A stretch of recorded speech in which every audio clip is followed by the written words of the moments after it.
tulad mong bakaw. May dilag ang tula at awit sa paglayang minamahal. Ang taslap ng watawat mo'y tagumpay na nagniningning. Ang bituin at araw niya kailan pa may di magdidilim. Lupa ng araw ng walhati pagsinta, buhay ay langit sa piling mo. Aming ligaya na pag may mga api, ang mamatay lang dahil sa'yo.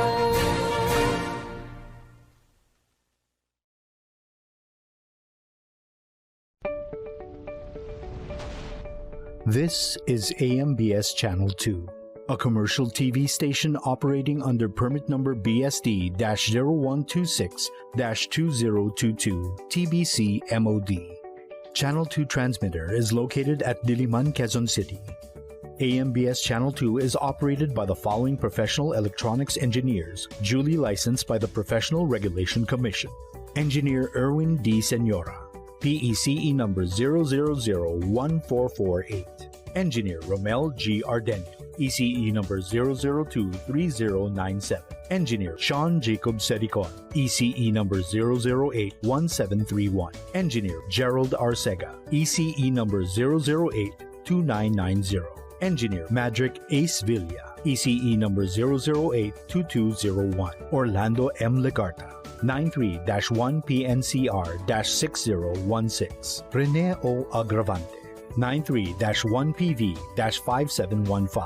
Jose P. Buban, 94-1PV-8960. Mon Israel U. Bagay, 09-1PCAR-23697.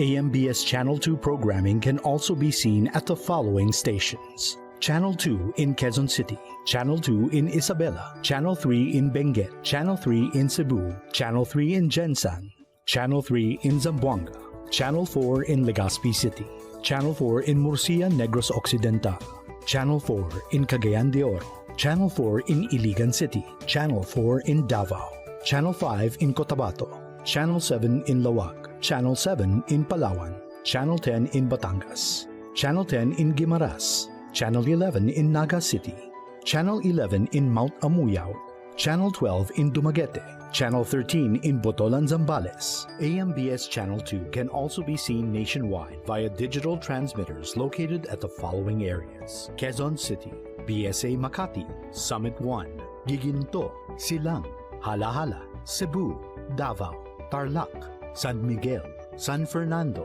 Batangas, San Pablo, Bacolod, Cagayan de Oro, Guimaras, and Benguet. This is AMBS Channel 2, now signing on.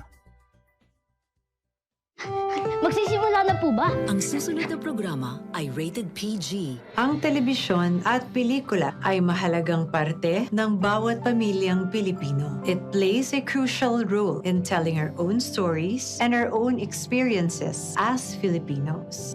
Sa bagong Pilipinas, inaanyayahan ng MTRCB ang bawat manonood. Ang telebisyon at ang mga sinihan ay nagsisilbi ring pangalawa nating tahanan. Ang bagong Pilipino ay responsableng manonood. Kaya't sisiguraduhin ng MTRCB na protektahan at pagyamanin ang ating unique Filipino viewing experience. Kasama ang pribadong sektor, kaisa ninyo ako, ang aking pamilya at ang ating pamahalaan sa pagtangkilik sa mga pelikulang Pilipino at mga programang pang-telebisyon. Dahil ang bagong Pilipino ay pinagmamalaki ang kwentong Pilipino. Bagong Pilipino. Tara! Doon tayo! Bagong Pilipino. Tara! Doon tayo! Bagong Pilipino. Tara, nood tayo.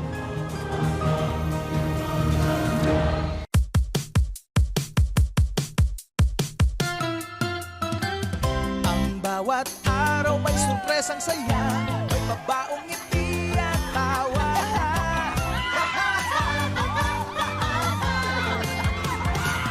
May sayaw at kanta, napapanahong balita, masaya at kwento. Salamat po,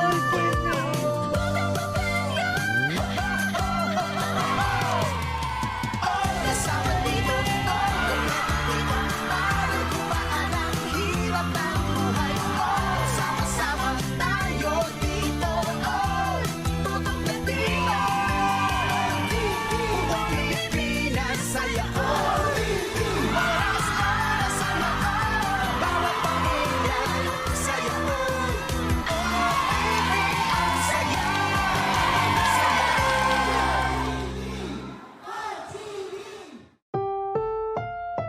Ang susunod na programa ay rated PG. Patnubay at gabay ng magulang ay kailangan sa mga batang manonood.